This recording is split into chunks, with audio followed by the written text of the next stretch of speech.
Hello बच्चों, आज हम देखेंगे गैसों में ऊष्मीय प्रसार। हम जानते हैं ठोस व द्रव की तुलना में गैसों के अणु दूर दूर होते हैं।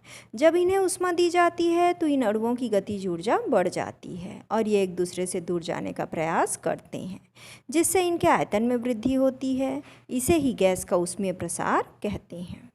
अर्थात ऊष्मा के कारण गैस के आयतन में प्रसार को गैस का ऊष्मीय प्रसार कहते हैं। चूँकि गैसों की कोई निश्चित आकार व आकृति नहीं होती, इसलिए द्रव की तरह गैसों में भी सिर्फ आयतन प्रसार होता है। गैसों के ऊष्मीय प्रसार को दो परिस्थितियों में अध्ययन किया जाता है। पहला नियत दाब पर और दूसरा नियत आयतन पर, अर्थात स्थिर दाब पर और स्थिर आयतन पर। पहला नियत दाब पर अर्थात स्थिर दाब पर। जब दाब को स्थिर रखते हुए गैसों का ताप बढ़ाया जाता है तो गैसों के आयतन में प्रसार होता है। इसे नियत दाब पर आयतन प्रसार कहते हैं। उदाहरण के लिए गैस से भरा गुब्बारा जब हम आग के पास लाते हैं तो गैस के अणुओं में ऊष्मा के कारण ऊष्मीय प्रसार होता है और वह फैलते हैं और इस फैलने के कारण गुब्बारा फूट जाता है। आइए इसे और समझने के लिए इस प्रयोग को देखते हैं। एक खाली फ्लास्क के मुंह में हम गुब्बारा लगा दिए हैं। आरंभ में गुब्बारा पिचका हुआ है, लेकिन जब फ्लास्क को नीचे से गर्म करते हैं तो फ्लास्क के अंदर के गैस के अणुओं में ऊष्मीय प्रसार होता है और यह गुब्बारे को फुला देता है। और जब इसे ठंडा करते हैं तो गुब्बारा फिर पिचक जाता है। चूँकि दाब स्थिर है लेकिन गुब्बारा पहले पिचका हुआ था, फिर फूल रहा है, अर्थात आयतन बढ़ रहा है, इसलिए यहाँ नियत दाब पर आयतन प्रसार हो रहा है और इस प्रसार के गुणांक को ही आयतन प्रसार गुणांक कहते हैं।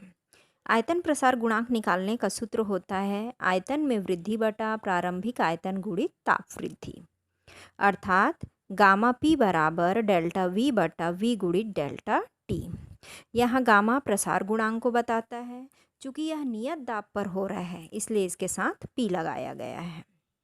माना प्रारंभिक आयतन का मान 1 है, ताप वृद्धि का मान 1 है, तब यह हमारा सूत्र हो जाएगा गामा पी बराबर डेल्टा वी, अर्थात आयतन प्रसार गुणांक बराबर आयतन में वृद्धि।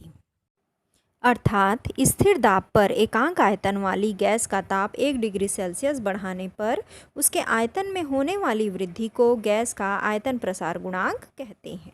आयतन प्रसार गुणांक का मात्रक होता है प्रति डिग्री सेल्सियस। दूसरा नियत आयतन पर ऊष्मीय प्रसार। जब आयतन को स्थिर रखते हुए गैस का ताप बढ़ाया जाए तो गैस का दाब बढ़ता रहता है।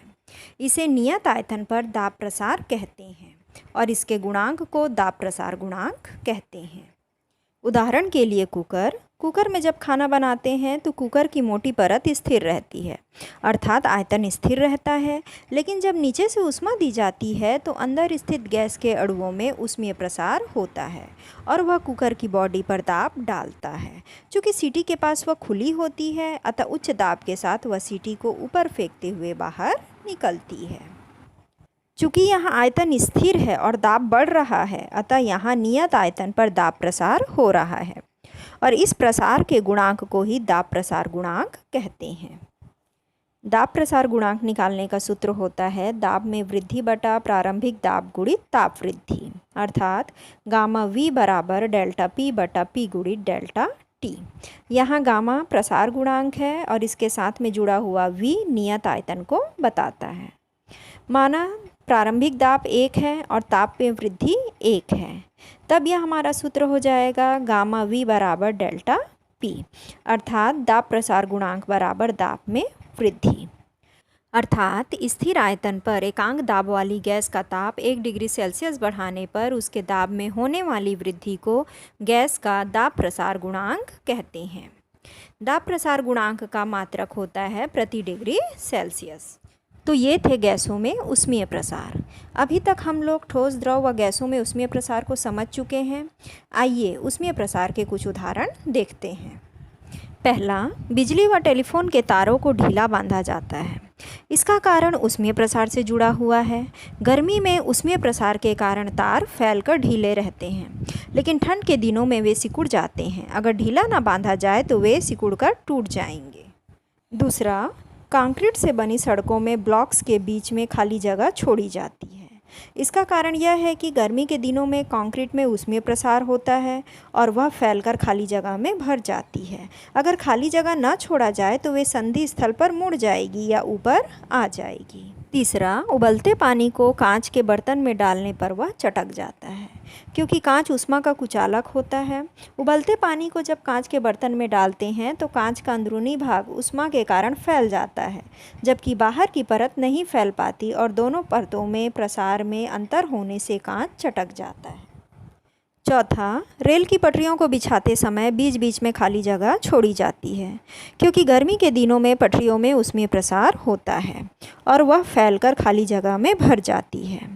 अगर खाली जगह न छोड़ा जाए तो पटरियां टेढ़ी हो जाएगी या ऊपर की ओर उठ जाएगी, इसलिए खाली जगह छोड़ी जाती है।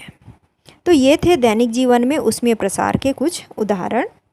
अगले वीडियो में हम भौतिक अवस्था में परिवर्तन के अंतर्गत गुप्त ऊष्मा को समझेंगे। Thank you.